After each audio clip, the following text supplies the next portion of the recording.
Halo saudara-saudara semuanya, nama saya Dani Wijanarko, sebagaimana sudah diperkenalkan. Saya sangat bersyukur kalau pada pagi hari ini saya ada bersama-sama dengan keluarga dan saudara-saudara semua di tempat ini. Karena kasih Tuhan saja kita boleh semua dalam kondisi yang baik ada di tempat ini. Terima kasih untuk leadership team yang sudah memberi kesempatan saya untuk berada di tempat ini untuk men-sharingkan kebenaran firman Tuhan. Tak terasa ya, kita sudah seminggu memasuki tahun 2024. Dan tidak ada yang lebih baik bagi kita, believer, orang percaya, untuk selalu terus percaya. Ya, percaya akan kebenaran firman Tuhan. Sehingga judul sharing saya pada pagi hari ini, saya quote dari apa kata Yesus sendiri, yaitu only believe.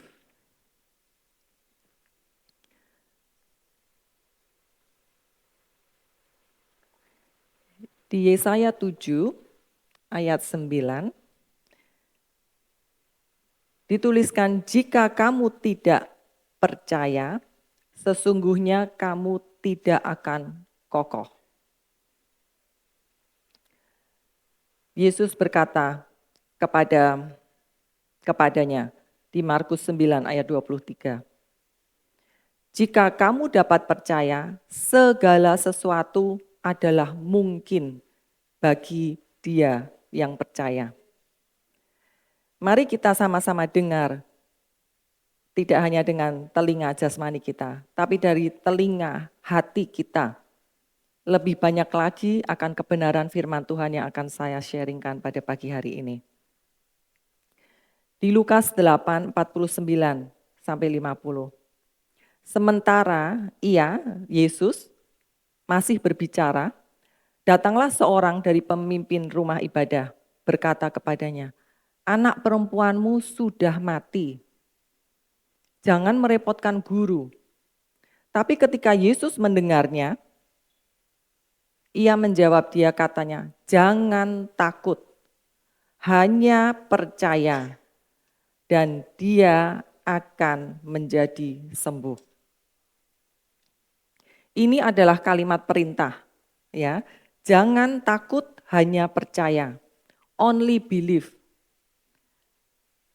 Apa artinya only believe? Apa artinya hanya percaya? Only artinya adalah tanpa sesuatu apapun yang lain. Contoh nih ya, saya ini mudik ceritanya kan. Saya pergi ke warung bubur ya. Dan saya order semangkok bubur. Mungkin saudara-saudara bisa membayangkan. Dan saya mengorder karena saya mengorder bubur saja, hanya bubur. Orang Solo bilangnya bubur tok, ya, hanya bubur. Berarti apa? Ya bubur saja. Jadi tanpa ayam, tanpa kuah, tanpa bawang goreng, tanpa daun bawang, tanpa seledri, tanpa cakwe, tanpa kacang, tanpa sambal, ya, tanpa kecap, tanpa kerupuk, tanpa apa lagi? Pokoknya bubur tok, ya. Nah, seperti itu gambaran only believe yang Tuhan Yesus mau dari setiap daripada kita. Hanya percaya tanpa sesuatu apapun yang lain. Kita bisa sama-sama baca, ikutin ya di layar ini. Untuk semua janji-janji Tuhan, di dalam Dia, Yesus adalah ya. Dan di dalam Dia, amin, bagi kemuliaan Tuhan melalui kita. Semua janji Tuhan itu ya, yes. Artinya apa? Pasti. Dan dibutuhkan respon dari hati kita, amin. Yang artinya so be it, jadilah itu. Jadi bukan latah asal amin, tapi apa artinya itu dari dalam hati kita. Ini sangat penting, karena apa? Sikap hati berbicara tentang kesepakatan. Di mana kita sepakat dengan apa yang firman Tuhan katakan. Sepakat atau tidak sepakat itu suatu pilihan. Tuhan tidak pernah memaksa kita, Tuhan memberi pilihan bebas kepada kita. Dia memberi pilihan kepada kita, keputusan di tangan kita. Mana yang akan kita pilih? Dan konsekuensinya kita semua tahu, itu tentunya yang akan mengikuti kita. Di Amos 3 ayat 3, dapatkah dua orang berjalan bersama jika mereka tidak sepakat? Sudah pasti tidak bisa, bukan? Kita semua tahu. Dengan sesama manusia saja, kita tidak bisa berjalan bersama menuju suatu tujuan tanpa kesepakatan. Kalau kita tidak sepakat, demikian halnya dengan perjalanan kita dengan Tuhan. Kita tidak bisa sepakat dengan seseorang tanpa kita mempercayainya. Demikian halnya kita dengan Tuhan. Kita tidak bisa mempercayai seseorang tanpa kita mengenal dia. Dan kita tidak bergaul akrab dengannya. Demikian halnya kita dengan Tuhan. Bagaimana kita melakukan pengenalan akan Tuhan Yesus Kristus? Lukas 24 ayat 27. Lalu ia menjelaskan kepada mereka apa yang tertulis tentang dia dalam seluruh kitab suci. Mulai dari kitab-kitab Musa dan segala kitab nabi-nabi. Ini ya Bible. Dari Kejadian sampai Wahyu adalah tentang Yesus. The Bible is about Jesus.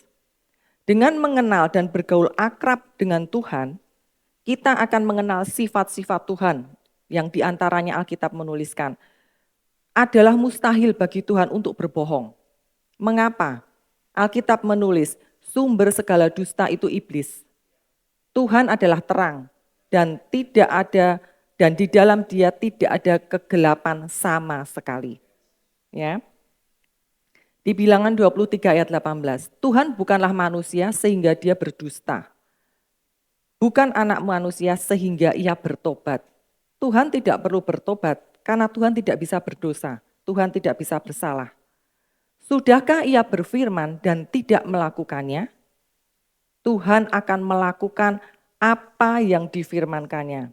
Pertanyaannya, apakah kita percaya dan sepakat?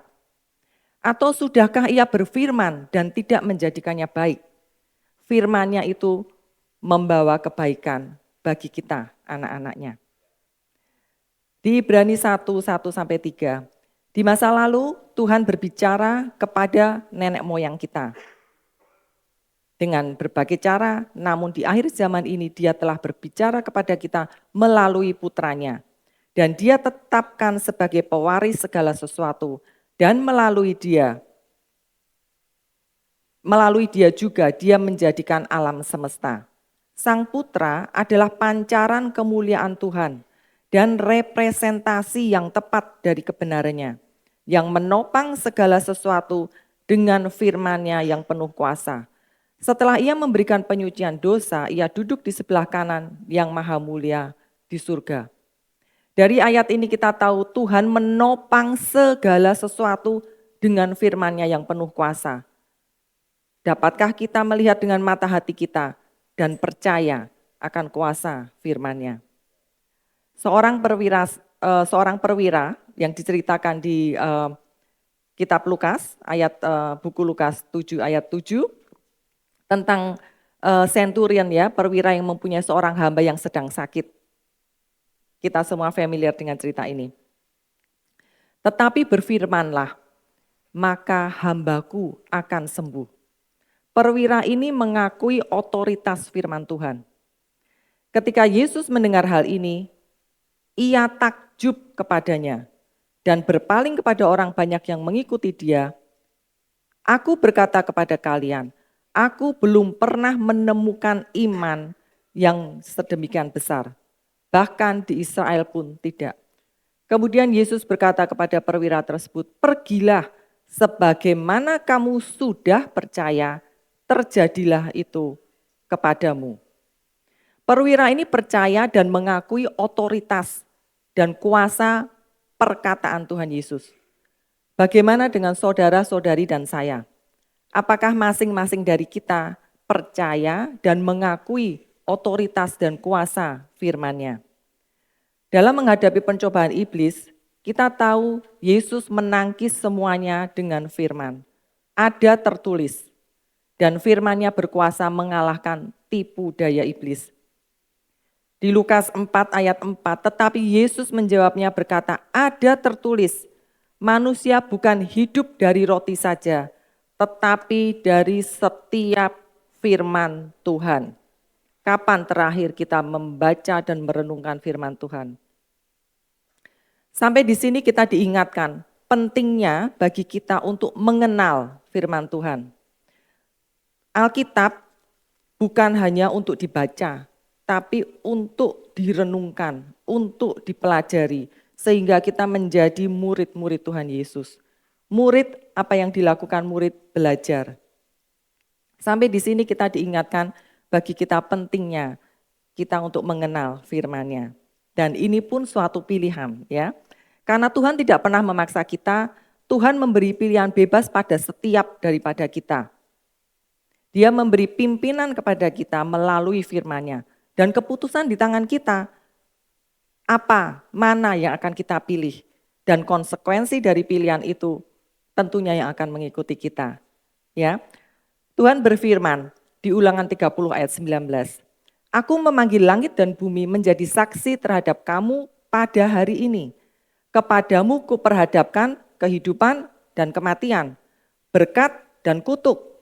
Pilihlah kehidupan supaya engkau hidup, baik engkau maupun keturunanmu. Ini luar biasa saudara. Tuhan memberikan pilihan bebas kepada setiap kita.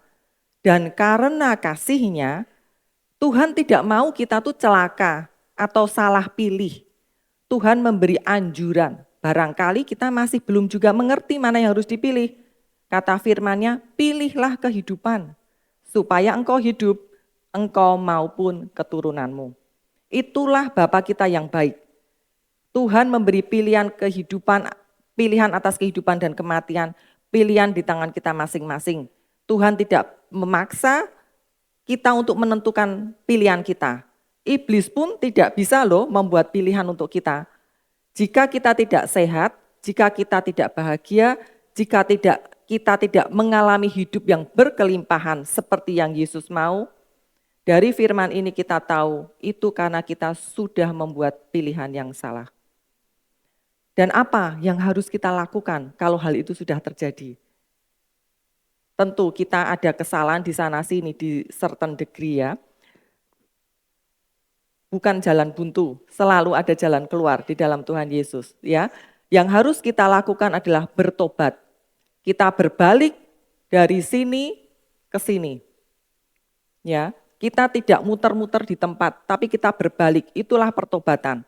Kita berjalan sesuai dengan pimpinannya. God is faithful, Dia setia dan tidak pernah Dia meninggalkan kita anak-anaknya. Sekalipun kita sudah membuat keputusan yang salah nih, Dia akan memimpin kita melalui perjalanan detour. Yang kita suka memakai GPS, tahu detour itu apa ya. Dia akan memimpin kita melalui perjalanan detour. Karena kita sudah salah jalan pastinya kan. Pasti perjalanan detour kita pernah ngalamin akan lebih panjang, akan lebih lama, akan lebih melelahkan dibandingkan kalau kita tidak salah jalan sebelumnya bukan. Tapi karena kesetiaan Tuhan, Tuhan menyertai dan memberi kekuatan kepada kita. Itulah Bapa kita yang baik. Ya. Di Mazmur 23.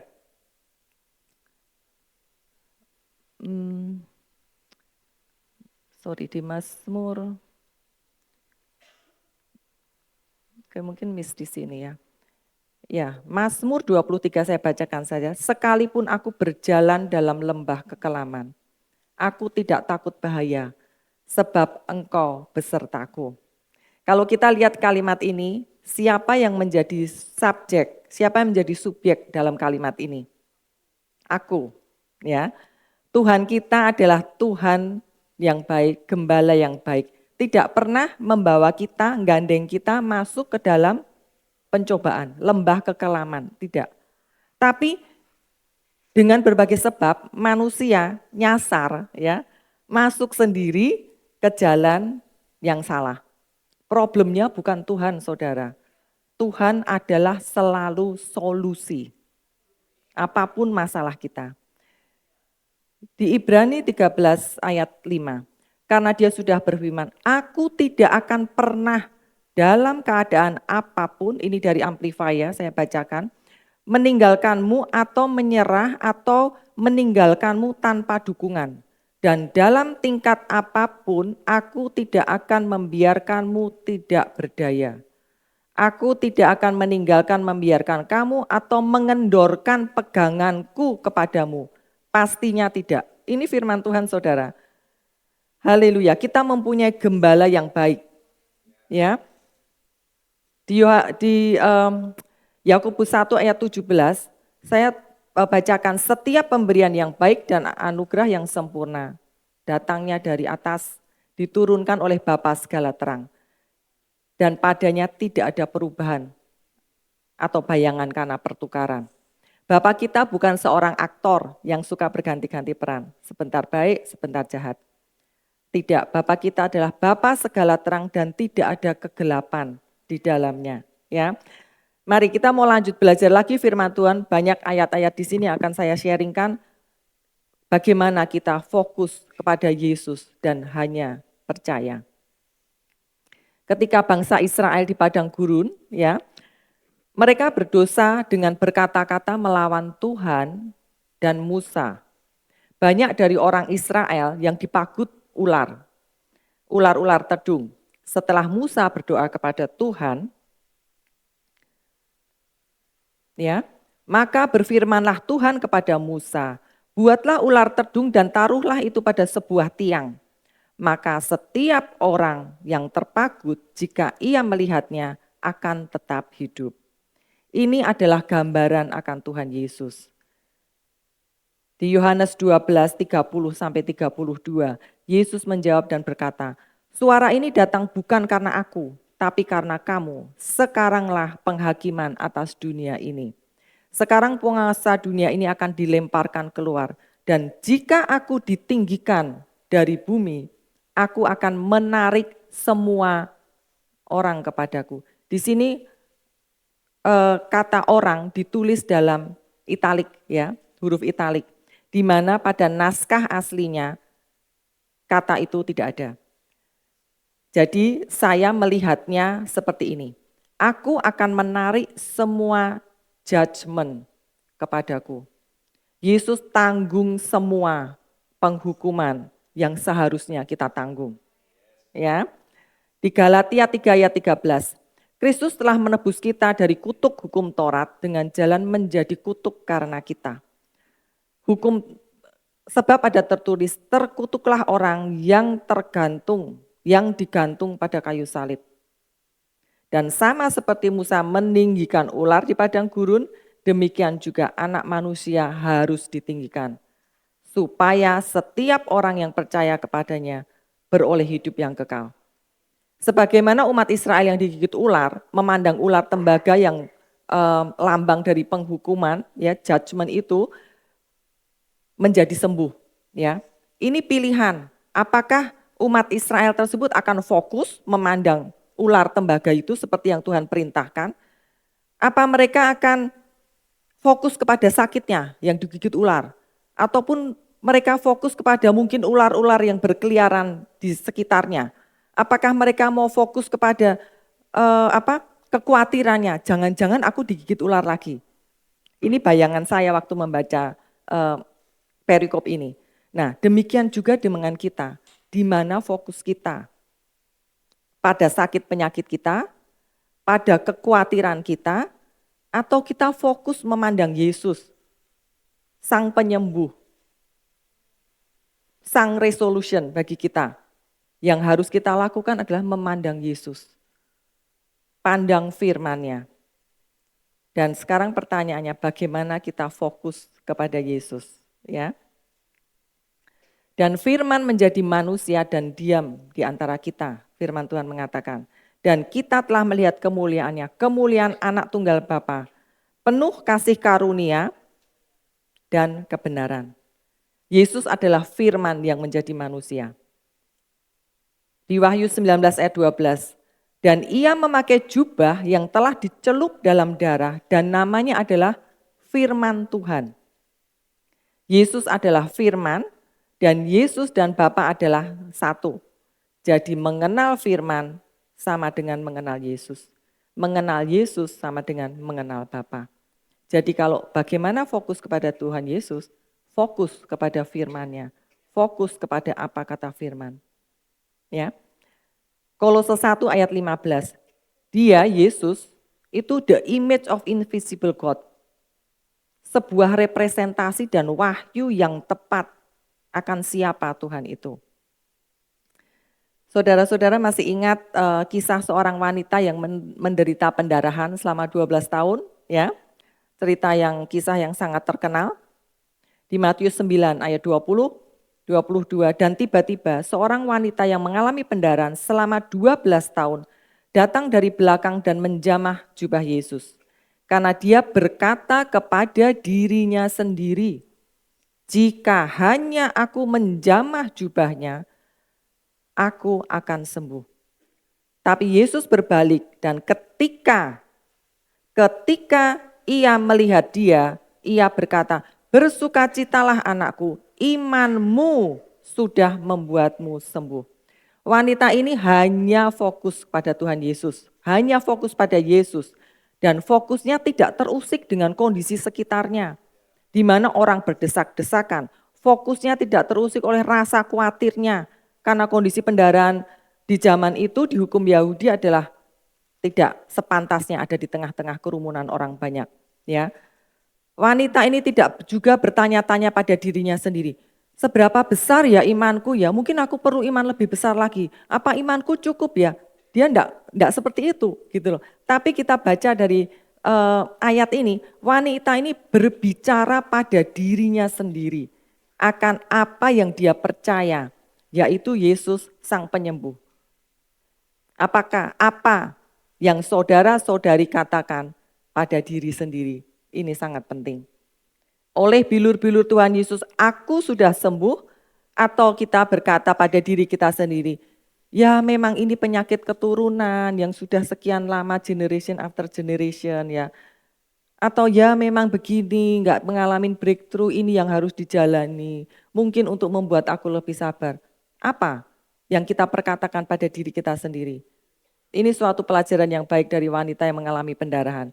Dia berkata apa yang dia percaya dan itu yang terjadi. Karena dia berkata pada dirinya sendiri, jika hanya aku menjamah jubahnya, aku akan menjadi sembuh. Dan ketika Yesus melihat ini, Yesuslah yang melihat iman wanita ini. Wanita ini enggak sibuk-sibuk melihat, mengukur imannya. Tapi Yesus melihat imannya. Imanmu sudah membuatmu sembuh. Wanita ini fokus kepada Yesus dan hanya percaya. Demikian juga yang terjadi dengan orang lumpuh, ingat ya, yang digotong oleh 4 orang, yang diturunkan di atap rumah Yesus di Kapernaum. Ketika Yesus melihat iman mereka, Yesus berkata kepada orang lumpuh itu, anakku, dosamu sudah diampuni. Ini sekali lagi kita lihat, Yesus melihat iman mereka. Selanjutnya, tetapi supaya kamu tahu bahwa anak manusia mempunyai kuasa di bumi untuk mengampuni dosa, ia berkata kepada orang lumpuh itu, aku berkata kepadamu, bangkit, angkat tilammu dan pulanglah. Dan seketika itu juga dia bangkit mengangkat tilamnya dan pergi keluar di hadapan mereka semua. Sehingga semua orang yang di sana takjub dan memuliakan Tuhan. Berkata, kami tidak pernah menyaksikan apapun seperti ini. Di sini diceritakan bahwa Yesus mempunyai kuasa untuk mengampuni dosa dan sekaligus menyembuhkan. Dan keduanya ini sudah digenapi di kayu salib untuk kita semua. Dan apakah kita percaya? Ya, demikian juga yang terjadi dengan 2 orang buta yang datang kepada Yesus di Matius 9, 28, 29. Ketika Yesus masuk ke sebuah rumah, 2 orang buta datang kepadanya. Dan Yesus berkata kepada mereka, apakah kamu percaya bahwa aku dapat melakukan ini? Pertanyaan Tuhan Yesus nih, apakah kamu percaya bahwa aku dapat melakukan ini? Mereka menjawab, ya Tuhan. Kemudian Yesus menjawab mata mereka dan berkata, menurut imanmu terjadilah padamu. Bukan menurut imanku, menurut imanmu terjadilah padamu. Maka percaya pada pribadi Yesus bahwa Yesus sanggup itu sangat penting. Seberapa kita percaya kepada obat lebih daripada kepada Yesus. Ini saya nggak anti obat, tapi sangat penting di mana letak percaya kita. Ya. Berikut ini adalah sebuah pertanyaan untuk kita semua. Siapa pertanyaan untuk kita semua yang tertulis di Yesaya 53 ayat 1 ya. Siapa yang telah percaya, bersandar, dan berpegang teguh pada pesan kami yang diwahyukan kepada kami. Yesaya 53 ayat 1. Apa pesannya? Sesungguhnya dialah yang memikul penyakit kita dan menanggung rasa sakit fisik, mental kita, ya. Sesungguhnya dialah yang memikul semua sakit penyakit kita, menanggung rasa sakit kita. Tetapi dia di ayat 5 ya, tetapi dia tertikam oleh karena pemberontakan kita. Dia diremukkan oleh karena kejahatan kita. Ganjaran yang mendatangkan keselamatan bagi kita ditimpakan kepadanya. Dan oleh bilur-bilurnya kita menjadi sembuh. Ini prophetic message akan apa yang Tuhan Yesus kerjakan bagi kita di kayu salib. Yesus menyediakan kesembuhan untuk kita dalam karya penebusan, sama seperti dia memberikan pengampunan dosa untuk kita. Yesus menderita kesakitan kita. Ayat selanjutnya, menjelang malam dibawalah Yesus kepada orang yang menjelang malam dibawalah Yesus banyak orang yang kerasukan setan dengan sepatah kata Yesus mengusir roh-roh itu dan menyembuhkan orang-orang yang menderita sakit. Hal itu terjadi supaya genaplah firman yang disampaikan oleh Nabi Yesaya. Dialah yang memikul kelemahan kita dan menanggung penyakit kita.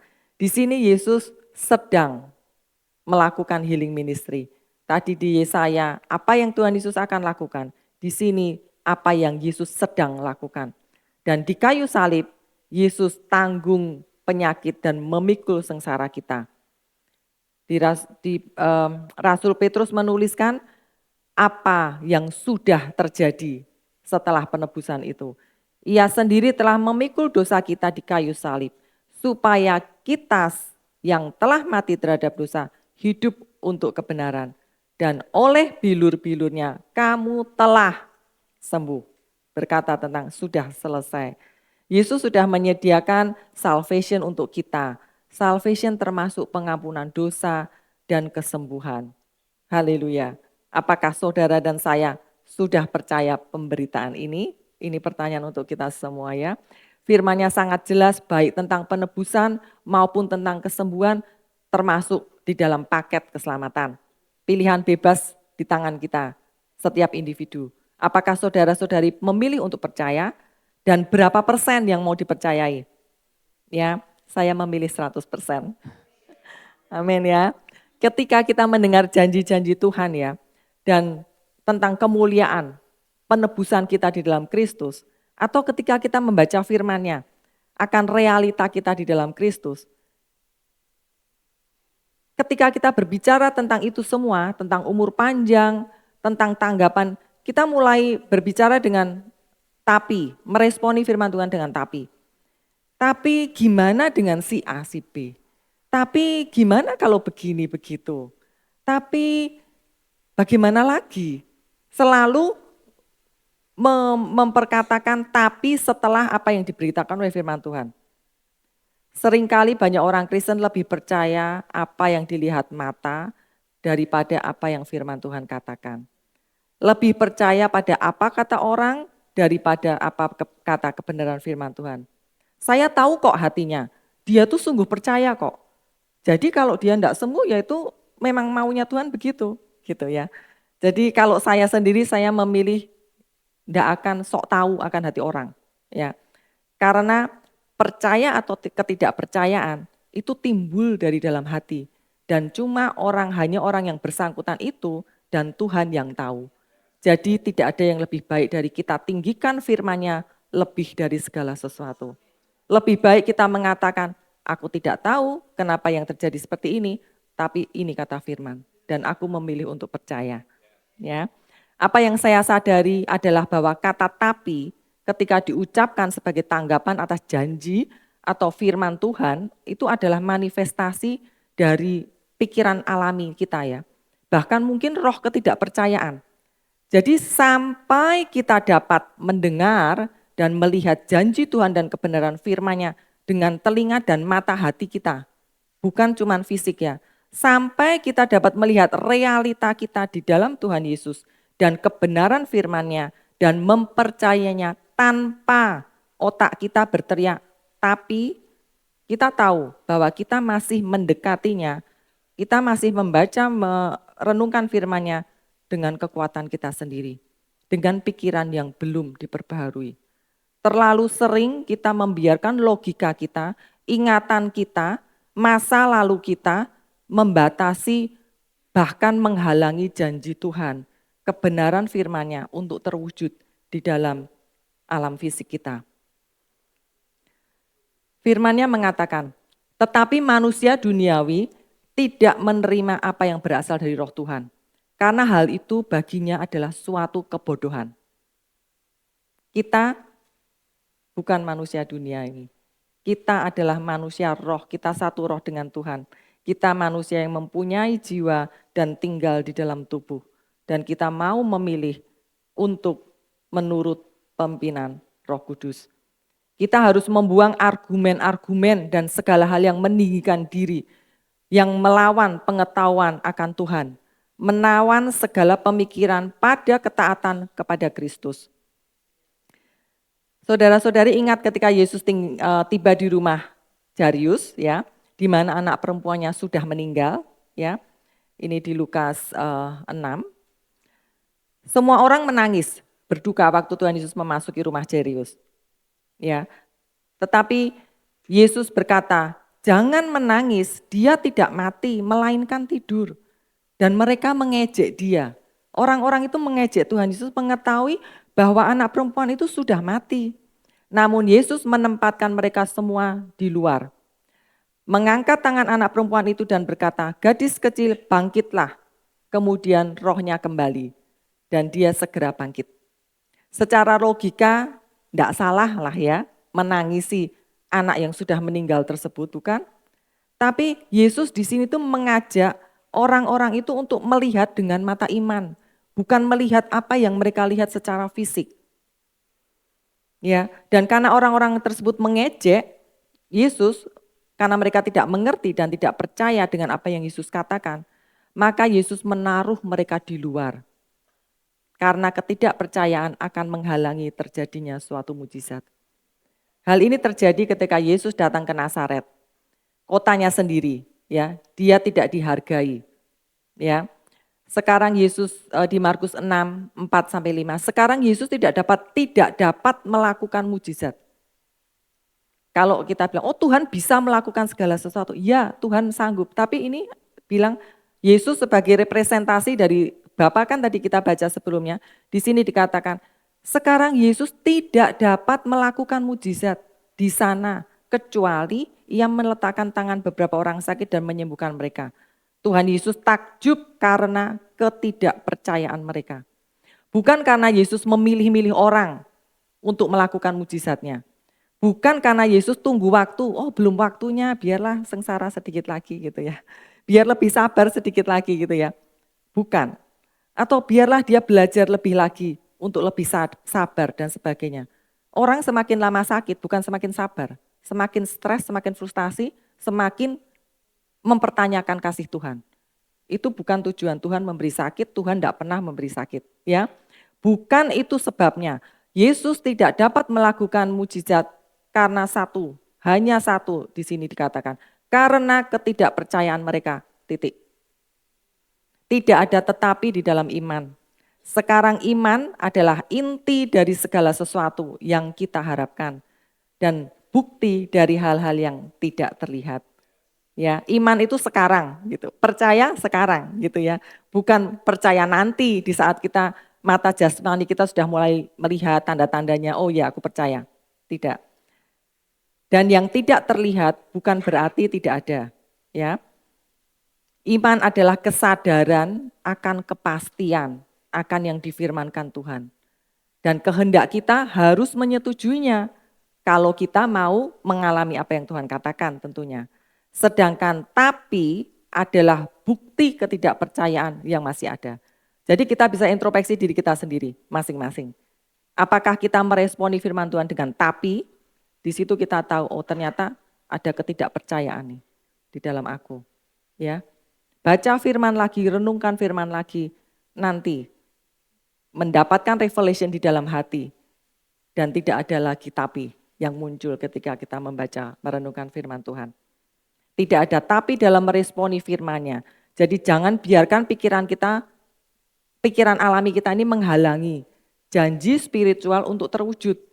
Kebenaran firman-Nya, realita kita di dalam Kristus, dan janji Tuhan itu adalah Roh Kudus yang berbicara kepada kita. Jadi jangan kita menolak Dia dengan mengatakan tapi. Ya.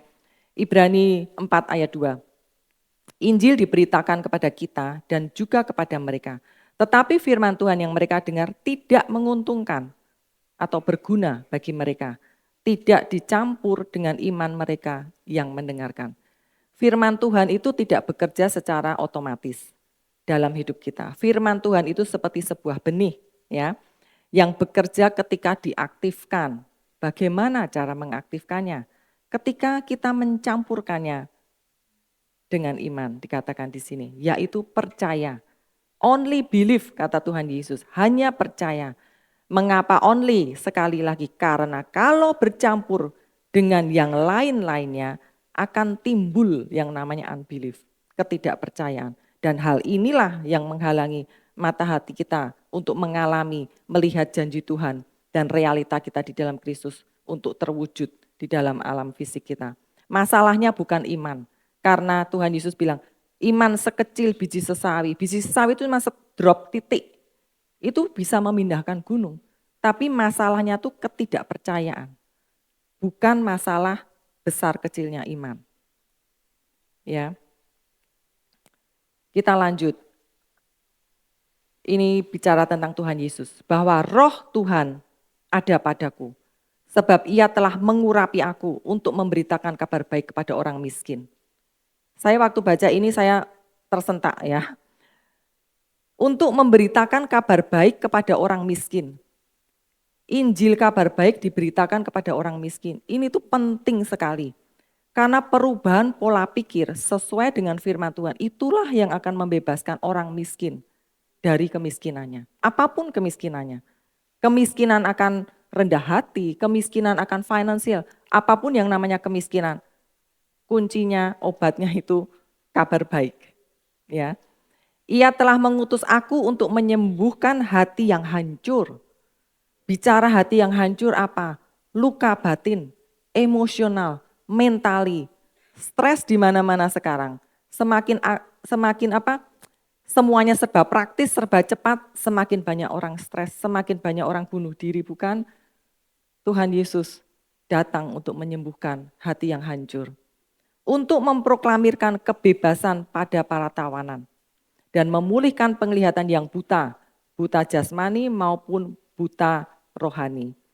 Untuk membebaskan mereka yang tertindas oleh iblis ya. Sakit penyakit itu adalah penindasan akibat kejatuhan manusia di dalam dosa. Dan bukan pekerjaan Tuhan. Itu satu hal yang kita harus selalu ingat.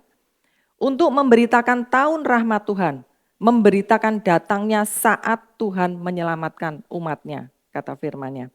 Jadi ada grace ya, ada kesembuhan yang Tuhan sudah kerjakan di kayu salib. Tidak peduli sumber penyakit fisik itu apa. Tidak peduli sebabnya apa. Karena kecelakaan, karena keturunan, semua tidak peduli. Ada grace untuk kesembuhan itu. Dan untuk tetap menjadi sembuh, ini kuncinya. Dan sehat memerlukan kesembuhan mental. Memerlukan kesembuhan emosional. Ataupun perubahan lifestyle. Bagaimana lifestyle kita? Apa yang kita makan, masuk di mulut, apa yang masuk di dalam hati. Ya, kesembuhan dari trauma bisa termasuk mengampuni orang lain. Atau memilih untuk mengerti bahwa Tuhan bukanlah pihak yang salah. Banyak orang sakit hati karena memandang, mempunyai pengertian bahwa Tuhan pihak yang salah. Karena sudah seringkali dengar bahwa semuanya dilemparkan ke Tuhan, semua blame ke Tuhan.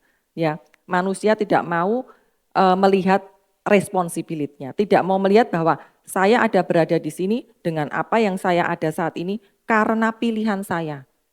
Karena Tuhan memberikan pilihan bebas, bukan? Tapi kalau terjadi sesuatu kita bilang, ya ini salah Tuhan. Tapi firman tidak mengatakan demikian, ya. Banyak orang kecewa dengan Tuhan tanpa menyadari bahwa Tuhan itu bukan penyebab dari semuanya. Dan bukan perencana segala disaster. Tuhan bukan pencuri yang datang untuk mencuri, membunuh, dan membinasakan. Kita tahu semua itu ya, ayat terkenal. Dan karena anak manusia tidak datang untuk membinasakan hidup manusia, melainkan untuk menyelamatkan mereka. Seringkali kesembuhan mental, emosional, itu adalah kunci yang membuka terjadinya kesembuhan fisik. Kesehatan melibatkan manusia seutuhnya, bukan seseorang yang menderita sakit fisik selama bertahun-tahun. Ada kemungkinan juga menderita sakit secara emosional, secara kejiwaan. Dan kesembuhan luka emosional itu adalah kunci untuk pemulihan fisiknya. Di Amsal 4 ayat 23, saya bacakan. Jagalah hatimu dengan segala kewaspadaan. Semua tahu ya. Karena daripadanya keluar masalah-masalah hidup. Ini di New King James Version. Jagalah hatimu dengan segala kewaspadaan. Berarti apa? Terus menerus. Guard your heart with all diligence. Out of it spring issues of life. Jadi kita mengalami problem itu kita enggak seharusnya karena si A berbuat begini ke aku, karena si B begini, karena dia begini, karena begini, karena begini. Orang lain semua ya. Karena apa? Firman Tuhan mengatakan semua masalah hidup timbulnya dari apa? Dari hati. Masing-masing kita punya hati. Bagaimana kita menjaga hati kita? Ya. Ini adalah kalimat perintah, jagalah hatimu. Ini tugas kita, bukan tugas Tuhan. Jadi dengan ayat ini, jangan sampai kita salah berdoa. Kalau mungkin ada yang salah berdoa, untuk minta Tuhan untuk menjaga hati kita. Tuhan jagalah hatiku. Ini perintah Tuhan ke kita, jadi jangan balikin kita menyuruh Tuhan untuk jaga hati kita ya. Ini hikmat Tuhan untuk kita. Untuk menjaga hati kita sepanjang waktu, sehingga kita tidak buka celah bagi iblis untuk mencuri, membunuh, dan membinasakan dengan segala masalah-masalah hidup. Sangat penting bagi kita untuk melihat dengan hati dan selalu ingat identitas kita di dalam Kristus. Posisi kita di dalam Yesus, di dalam Kristus, dan apa yang menjadi hak kita di dalam Dia. Ini sesuatu yang sangat penting. Saya ingat akan cerita si buta Bartimeus ya, yang duduk di pinggir jalan sedang mengemis ya. Di Markus 10, dan ketika dia mendengar bahwa Yesus dari Nazaret, dia mulailah berseru, Yesus anak Daud, kasihanilah aku. Kemudian banyak orang menegur dia untuk diam. Tetapi dia berseru lebih keras, anak Daud, kasihanilah aku. Bartimeus tidak peduli apa kata orang. Tidak peduli tantangan yang dihadapinya. Dia tetap fokus kepada Yesus. Ya, saya bayangin itu dulu saya tinggal di Solo, di kota kecil. Orang-orang penjual itu keluar lewat di depan rumah gitu ya. Jadi kalau kita kepingin apa gitu, udah berharap-harap, oh nanti denger nih, kalau si Mbok itu lewat gitu, kalau si Bapak itu lewat gitu, nanti kita akan panggil gitu. Jadi udah berharap, udah fokus, ini belum lihat orangnya nih, udah fokus. Begitu denger ting-ting gitu udah, Pak gitu. Nah saya membayangkan tuh Bartimeus itu seperti itu gitu loh. Dia udah dengar tentang Tuhan Yesus di mana-mana gitu. Kabar tentang Tuhan Yesus dia sudah dengar gitu, tapi dia tuh menanti-nantikan. Begitu dia karena kita baca di sini disebutkan ketika dia mendengar bahwa Yesus dari Nazaret, dia mulai berseru. Ya. Jadi ini sangat luar biasa. Maka Yesus berdiri, diam dan memerintahkan dia untuk dipanggil. Maka Yesus kemudian mereka memanggil orang buta itu, memanggil Bartimeus, berkata, bersukacitalah, bangkit, dia memanggil kamu. Yesus memanggil kita semua saudara. datanglah kepada Yesus. Semua yang letih lesu, semua yang beban berat. Kita tahu ini tahun baru ya. Mungkin kita bilang tahun baru New Revelation. Tapi mungkin banyak juga di antara kita yang masih membawa excess baggage gitu dari tahun-tahun kemarin. Terlalu lelah memasuki tahun ini. Memasuki tahun ini tidak dengan sesuatu yang terrefresh karena masih begitu banyak beban. Ini undangan Yesus untuk kita semua. Datanglah kepadaku. Tuhan Yesus tidak memaksa, ini undangan. Pilihan kita lagi, apakah kita mau datang kepada Yesus. Aku akan memberimu rest, aku akan memberimu istirahat. Siapa yang mau beristirahat? Mari kita datang kepada Yesus. Datang kepada firman-Nya, karena Yesus adalah firman Tuhan yang hidup. Dan Bartimeus meninggalkan jubahnya, ya, dia bangkit dan datang kepada Yesus. Bartimeus meninggalkan pakaian identitasnya sebagai si buta dan si pengemis. Yesus menjawab dan berkata, apa yang kamu ingin aku perbuat untukmu? Udah buta ya jelas mau sembuh kan? Tapi belum tentu saudara. Tuhan Yesus mau tahu dari hati kita. Kita tuh maunya apa sih? Gitu. Orang buta itu berkata kepadanya, Rabuni, aku mau menerima penglihatan. Karena kebutuhan Bartimeus itu enggak cuma penglihatan. Dia miskin, dia butuh uang, mungkin dia punya anak istri, kita enggak tahu ya. Kebutuhan-kebutuhan yang lain banyak gitu. Tapi cuma satu yang dia minta. Aku mau menerima penglihatan. Bartimeus meminta apa? Solusi dari masalahnya. Solusi dari persoalannya. Yaitu kebutaannya yang membuat dia miskin, tidak bisa bekerja. Ya, sehingga dia mengemis gitu. Bartimeus tidak minta uang atau kekayaan, sekalipun itu tuh dia membutuhkan juga. Karena Bartimeus tahu dengan dia bisa melihat, dia bisa bekerja. Dan dia tidak perlu mengemis lagi. Dan banyak masalah-masalah lain lagi yang akan terselesaikan dengan itu. Makanya di sini saya menangkap bahwa enggak heran gitu, Tuhan Yesus itu bayar ke penyakit kita, keselamatan, sakit penyakit kita di kayu salib. Karena Tuhan Yesus tahu itu tuh penting bagi kita. Tubuh kita tuh terlalu rentan. Kegores kertas aja berdarah, kan? Jadi Tuhan Yesus itu sudah menaruh ke dalam hati kita. Healing alami terjadi. Tapi itu tidak cukup. Tuhan Yesus bayar lunas di kayu salib untuk kita. Dan Bartimeus percaya Yesus sanggup mencelikkan matanya. Kemudian Yesus berkata kepadanya, pergilah. Sekali lagi dikatakan, imanmu sudah membuatmu sembuh. Dan segera ia menerima penglihatannya dan mengikuti Yesus di jalan. Bagaimana dengan identitas kita? Siapa kita di dalam Kristus? Saya percaya di TLB ini semua sudah tahu ya identitas dirinya, karena kelihatannya sudah sering digemakan ya untuk mempunyai identitas di dalam Kristus. Di Yohanes 1, 12 ayat 13. Tetapi semua yang menerima dia, kepada mereka ia memberi hak untuk menjadi anak-anak Tuhan. Kepada mereka yang percaya dalam namanya, yang lahir bukan dari darah atau dari keinginan daging atau dari keinginan laki-laki, tetapi dari Tuhan. Roh dia bersaksi dengan roh kita bahwa kita adalah anak-anak Tuhan. Kemudian menjadi pewaris-pewaris Tuhan dan rekan sepewaris dengan Kristus. Kasih karunia yang membawa keselamatan sudah dinyatakan kepada kita semua. Ini di Titus 2 ayat 11. Satu hal yang harus kita lakukan adalah percaya dan menerima apa yang sudah Tuhan Yesus sediakan. Lanjut ke ayat selanjutnya di Matius 15. Lalu Yesus pergi dari situ menyingkir ke daerah Tirus and Sidon. Maka datanglah seorang perempuan Kanaan dari daerah itu yang berseru, kasihanilah aku ya Tuhan, anak Daud. Karena anak perempuanku kerasukan setan dan sangat menderita. Tetapi Yesus sama sekali tidak menjawabnya. Lalu murid-muridnya datang meminta kepadanya, suruhlah dia pergi, dia mengikuti kita dan berteriak-teriak.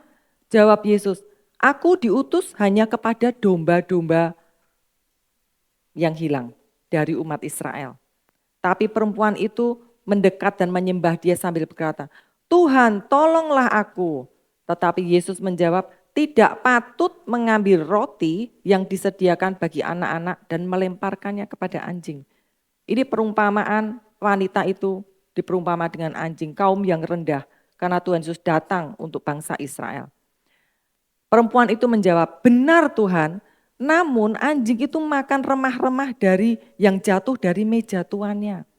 Maka Yesus menjawab dan berkata kepadanya, hai ibu, besarlah imanmu, maka terjadilah kepadamu seperti yang engkau kehendaki. Dan seketika itu juga anaknya sembuh. Perempuan Kanaan ini memahami posisinya, bahwa posisinya itu ya di bawah meja, ya. Dan dia mau mendapatkan apa yang menjadi hak dia di posisi itu, ya. Kita tuh adalah anak-anak Tuhan melalui iman di dalam Kristus. Dan kita adalah rekan sepewaris bersama Kristus, bukan? Tentunya posisi kita bukan di bawah meja seperti wanita tadi, seperti wanita Kanaan tadi, ya. Sebab kamu semua adalah anak-anak Tuhan melalui iman di dalam Kristus Yesus, dan jika kamu adalah milik Kristus, maka kamu adalah keturunan Abraham dan ahli waris sesuai janjinya. Di Mazmur 23 ayat 5. Dia yang tidak Mazmur 23 ayat 5. Engkau menyediakan aku meja hidangan di hadapan para lawanku. Ya. Siapa yang menjadi subjek dalam kalimat ini? Engkau, Tuhan. Ya. Tuhan, jadi kebaikan saja yang keluar daripadanya. Tadi aku berjalan melalui lembah kekelaman, aku yang menjadi subjek. Ya toh. Ini Tuhan. Tuhan menyediakan aku meja hidangan di hadapan para lawanku. Posisi kita seharusnya duduk di meja hidangan yang disediakan oleh Bapa kita. Gembala yang baik, Tuhan dan Raja. Dan kita mempunyai hak untuk mengambil semua yang dihidangkan, yang tersedia bagi kita di situ. Sekalipun lawan kita ada di sekitar meja, karena Tuhan menyediakan kita hidangan di hadapan lawan-lawan kita, bukan? Jadi lawan-lawan kita ada di situ. Nah, sekarang pertanyaannya, kita menetapkan fokus kita kemana? Kita muter-muter gitu, nggak berfellowship dengan Tuhan Yesus yang di situ, tapi kita fokus ke lawan-lawan kita. Tetapkan fokus kita pada Yesus. Kalau kita duduk di meja hidangan bersama Yesus, kita berada di posisi yang benar. Dan kita berhak mengambil apa saja yang sudah disediakan untuk kita di meja hidangan tersebut. Karena semuanya sudah disediakan dan dihidangkan untuk kita. Amin. Kita tidak dapat menikmati apa yang Tuhan sediakan kalau fokus kita tidak pada Yesus dan posisi kita berada di tempat yang salah. Dia tidak menyayangkan anaknya, tetapi menyerahkannya bagi kita semua. Tadi Pak Iwan sudah meng-quote ayat ini, bagaimana mungkin dia tidak bersama-sama dengan dia juga, dengan bebas memberikan segala sesuatu bersama-sama dengan dia. Roma 8, 32. Yang terbaik, yang termahal sudah dianugerahkan bagi kita, yaitu darahnya yang sangat teramat mahal dan kita tidak dapat membayarnya. Oleh karena itu kita diberikannya gratis. Ya. Yang termahal sudah diberikan gratis, apalagi yang lainnya. Ya. Puji Tuhan, thank you Tuhan Yesus. Ya, percaya dan terima saudara. Tuhan Yesus sudah berikan semuanya untuk kita dan tidak ada alasan untuk tidak mengucap syukur.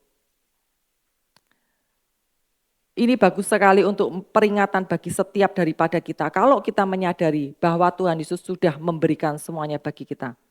Pujilah Tuhan hai jiwaku, pujilah namanya yang kudus hai segenap batinku. Pujilah Tuhan hai jiwaku dan janganlah lupakan segala kebaikannya. Dia yang mengampuni segala kesalahanmu, yang menyembuhkan segala penyakitmu. Spiritual, emotional, physical healing, ya. Dia yang menebus hidupmu dari lubang kubur, yang memahkotai engkau dengan kasih setia dan rahmat. Dia yang memuaskan hasratmu dengan kebaikan, sehingga masa mudamu menjadi baru seperti burung Raja Wali. Amin. Saya akan menutup sharing saya dengan sebuah kesaksian, ya. Jadi sekalipun saya itu sudah lahir baru sejak lama, ya, sejak di bangku sekolah, tapi saya tidak mengerti arti sesungguhnya dari penebusan yang Tuhan Yesus lakukan di kayu salib. Tapi puji Tuhan, Agustus 2018, belum lama saudara. Tapi apa yang saya alami di 2018 itu sampai sekarang adalah the best of my life. Kehidupan saya meskipun Kristen sebelum tahun itu tidak seperti yang Tuhan inginkan, so pastinya. Karena saya mengalami banyak hal-hal yang tadi ya, sakit hati, kecewa. Intinya itu belum mengalami kasih Tuhan secara pribadi.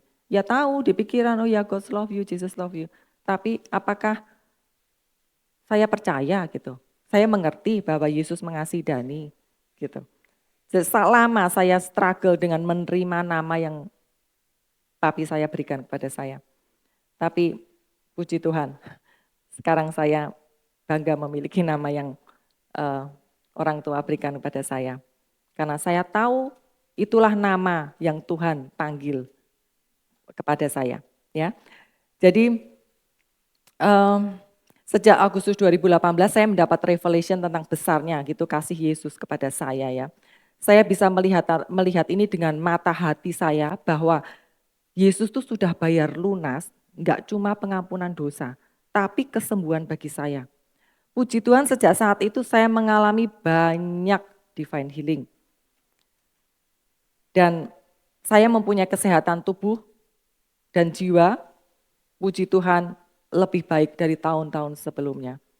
Umur saya bertambah, selalu bertambah ya, ganti tahun berganti tahun. Tapi karena kasih Tuhan, karena memahami, sepakat dengan apa yang Tuhan Yesus kerjakan di kayu salib, saya bisa mengalami kesehatan yang lebih baik dari tahun-tahun sebelumnya. Glory to Jesus ya. Saya sharingkan salah satu divine healing yang saya alami. Jadi pada suatu sore, saya bersama suami, Stephen, mampir sebentar gitu ke sebuah toko ya. Di saat saya sebenarnya nggak mau shopping gitu untuk membeli olive gitu ya ke sebuah supermarket kecil. Begitu saya turun dari mobil, saya tuh merasakan nggak nyaman gitu di kaki kanan saya. Tapi ya saya tetap aja jalan karena nggak sakit ya, cuman nggak comfortable. Saya pikir yaudah saya turun sebentar dan balik ke mobil. Terus pulang ke rumah itu sudah sekitar sore ya, jadi sampai di rumah saya langsung siapkan dinner, saya masak. Tapi begitu saya bawa makanan ke meja makan dan saya duduk, saya tuh tidak bisa duduk saudara. Sakit itu mulai merembet gitu ya, dan saya tuh berusaha mencari posisi yang pas. Jadi saya bangkit dari meja makan, saya pindah tuh ke kitchen bench gitu ya yang lebih tinggi, tapi sakitnya minta ampun. Jadi saya tuh sampai bawa piring ada sup di situ, saya pikir oh ya mungkin lebih baik saya duduk di sofa, saya naikin kakinya. Tapi begitu saya nempel di sofa, begitu saya duduk, saya nggak bisa bergerak. Kaki kanan saya nggak bisa bergerak untuk dinaikin, sakit. Jadi saya mengalami seperti lumpuh kaki kanan, tapi merasakan sakit minta ampun. Saat itu saya ingat saya sempat sedang video call dengan Bu Heni. Kita tahu sama-sama Tuhan Yesus sudah tanggung di kayu salib. Jadi kita sepakat saat itu. Kadang kalau kita sedang mengalami hal seperti itu tuh seolah-olah tuh kita tuh diperhadapkan bahwa kondisi kita tuh lebih nyata dari apa yang Tuhan Yesus lakukan di kayu salib. Jadi kita tuh perlu seseorang gitu ya, yang bisa come alongside kita gitu loh, untuk sepakat. Dan puji Tuhan waktu itu kita sedang video call memang gitu, jadi kita sepakat. Terus mendapat encouragement, yes sudah selesai, tapi kan saya nggak bisa gerak nih kaki kan. Terus suami saya bilang, mungkin lebih baik kamu diranjang aja gitu. Sebelumnya dia nanya, apa kamu mau dibawa ke emergency? Karena memang kondisinya itu nggak bagus gitu. Tapi di hati saya itu, saya nggak terlit untuk ke emergency. Tapi di dalam hati saya itu bisa melihat bahwa sudah selesai bagiku di kayu salib. Tapi secara perasaan itu sangat sulit gitu loh, tapi saya mau fokus. Dan ini fokus sudah selesai. Dan akhirnya Stephen bilang mungkin lebih enak kamu ke kasur untuk bisa satu flat gitu, bisa flat gitu. Tapi nggak bisa jalan saudara, saya tuh nggak bisa berdiri dari sofa. Terus Stephen bilang, oke, aku ambil kursi dari meja tulis yang bisa didorong. Jadi saya duduk di situ, saya didorong masuk ke kamar. Langsung ke kamar mandi, saya sampai malam itu tuh nggak peduli saya tuh mandi loh, saya tuh sampai nggak mandi. Saya cuma sempat cuci muka, udah terus ke kasur, itu naiknya ke kasur setengah mati. Karena sakit, masalahnya tuh nggak bisa digerakkan saudara, kaki kanan tuh nggak bisa digerakkan sama sekali. Terus akhirnya saya berbaring di situ, posisinya nggak, apapun posisinya saya kesakitan. Sekitar jam 10 malam, Adela pulang dari, anak saya pulang dari sel group ya waktu itu. Dia datang ke kamar saya, terus dia bilang, gimana kondisi mama? Mama mau ke toilet nggak? Gitu. Oh iya, mama dari tadi belum ke toilet lagi. Oke, ke toilet. Terus Adela tanya, mama mau jalan atau mama mau naik kursi roda? Di dalam hati tuh ada pimpinan gitu loh. Saya bilang, enggak, mama mau jalan. Lah padahal nggak bisa jalan saudara. Tapi saya tuh bisa menentukan pilihan untuk saya tuh mau jalan. Jadi tuh saya tuh posisi itu sepur-sepuran sama Adela. Adela duduk berdiri di depan dan kaki saya itu ya berjalannya saya karena kanan tuh lumpuh gitu ya, serasa lumpuh nggak bisa digerakkan. Jadi jari-jari kaki itu ngerembet gini, terus satu step. Ngerembet gini, satu step. Itu perjalanan saya ke kamar mandi yang ada di dalam kamar tidur. Dan diperlukan 20 menit, hampir 20 menit. Dari situ ke kamar mandi, cuman kencing balik lagi. Itu 20 menit. Nah, dalam perjalanan ke kamar mandi, itu intimidasi itu banyak sekali.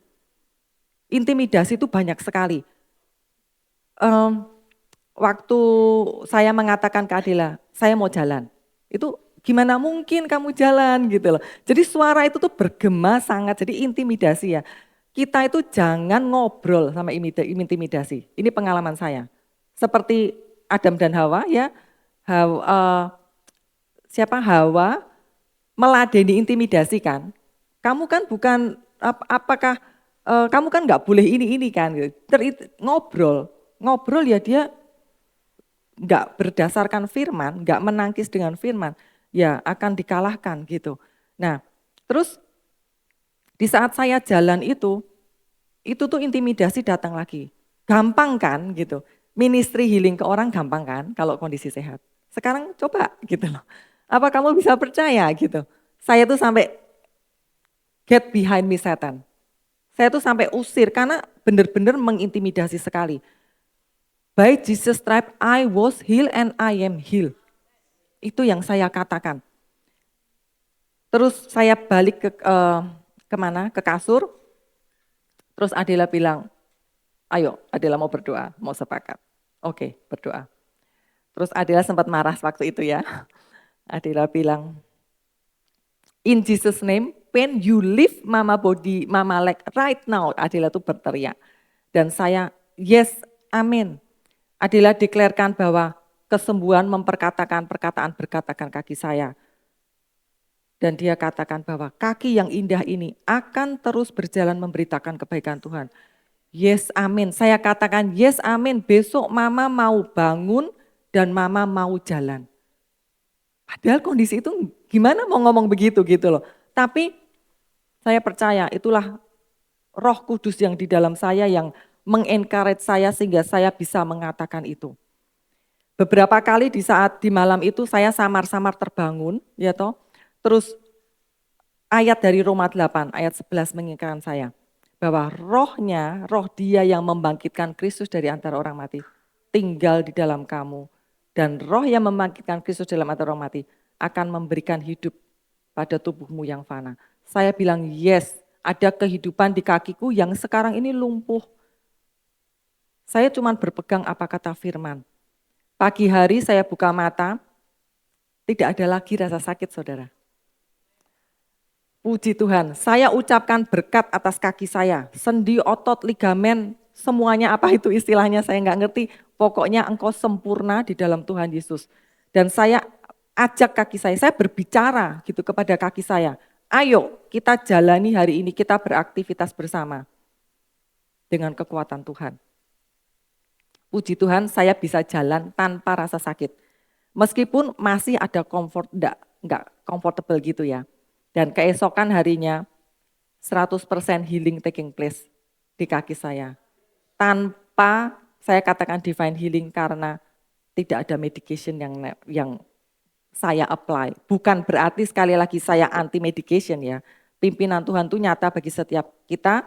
Apakah kita akan ke dokter? Pergilah ke dokter. Ya toh, apakah Tuhan memimpin kita? Tuhan itu menjumpai kita di mana kita berada. Ya, perjalanan kita berbeda-beda. Saya nggak bisa mengeterapkan iman Bu Heni ke kondisi saya. Ya, jadi saya enggak menghakimin siapapun, masing-masing kita di dalam journey kita memahami kebenaran firman Tuhan dan Tuhan itu setia. Tuhan itu Bapa yang baik. Tuhan enggak pernah memarahi anak yang satu yang lain membandingkan. Tuhan itu tidak pernah membanding-bandingkan. Kalau manusia di dunia mungkin banyak yang membanding-bandingkan, ya. Jadi ya itulah Bapa kita yang baik. Jadi sekali lagi pilihlah firman Tuhan yang menjadi sumber hidup kita, bukan yang lainnya. Karena kita percaya, sehingga ketika badai datang, kita bisa merespon dengan benar dan kita tetap berdiri kokoh. Kita akan mengalami sukacita Tuhan jika kita memilih firman-Nya. Tuhan akan memenuhi kita dengan sukacita dan kedamaian melalui percaya. Satu lagi ayat. Sekarang kiranya Tuhan segala pengharapan memenuhi kamu dengan segenap sukacita dan damai di dalam percaya. Firman-Ku adalah kehidupan bagi mereka yang menemukannya dan kesehatan bagi tubuh mereka. Jadi bagi yang belum percaya, mari kita percaya firman Tuhan dan hanya percaya. Dan bagi yang sudah percaya, mari terus kita percaya. Biarkan firman Tuhan menyembuhkan kita from the inside out, dari dalam keluar. Tuhan Yesus memberkati. Mari kita berdoa.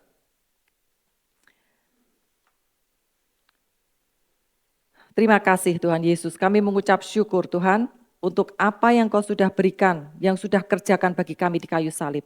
Terima kasih Tuhan Yesus, kalau saya, masing-masing dari kita berharga di mata-Mu Tuhan. Seberharga, semahal tetesan darah-Mu. Terima kasih Tuhan Yesus, terima kasih Roh Kudus yang ada di dalam setiap kami, yang akan terus ministry kepada setiap dari kami secara personally. Terima kasih Tuhan, kami mengucap syukur untuk kesetiaan-Mu. Terima kasih Tuhan, kami akan mengalami tahun yang diberkati, kami akan mengalami tahun yang berkemenangan, hari-hari yang berkemenangan di 2024 karena percaya dan only percaya, hanya percaya akan kebenaran firman-Nya. Terima kasih Tuhan untuk firman-Mu yang kami masih bisa baca, masih bisa renungkan, dan kami masih bisa bagikan kepada yang lain Tuhan. Terima kasih Tuhan Yesus, kami mengucap syukur di dalam nama Tuhan Yesus. Haleluya. Amin.